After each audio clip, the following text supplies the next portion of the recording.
ওরে রোকিয়ারে তুই কোনায় আয় তো নোয়াখালী এক্সপ্রেসে করে বিপিএল এ চলে আইসি। এমনই মজার বার্তা দিয়ে বিপিএল এ নিজের আগমনের ঘোষণা দিয়েছেন কাবিলা অভিনয় খ্যাত জিয়াউল হক পলাশ। এবারে নতুন দল বিপিএল এ নোয়াখালীকে নিয়ে সবচেয়ে বেশি আলোচিত হচ্ছেন অনলাইনে। হবেই বা না কেন, নোয়াখালী তো বাংলাদেশের সবচাইতে গৌরবময় ও ধনী জেলা, তাদের অতিথি আপ্যায়নের কথা আর নাই বা বললাম। এবার সেই সীমানা ফেরিয়ে বিপিএল এর দল নিয়ে আলোচনায় ফের, তবে একের পর এক চমক দেখাচ্ছেন নোয়াখালী এক্সপ্রেস। তাদের দলে এমন কিছু প্লেয়ার আছেন যারা প্রতিপক্ষের জন্য আতঙ্কিত হতে পারেন।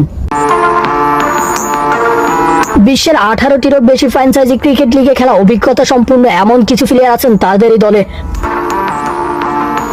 টুর্নামেন্ট শুরুর আগে দলে চমক দেখিয়েছেন তারা। জনসন চাহাল, কুশল মেন্ডিস, সৌম্য সরকার ও হাসান মাহমুদের মতো ইয়াংস্টারদেরকে তাদের দলে সরাসরি চুক্তিতে নিয়েছেন।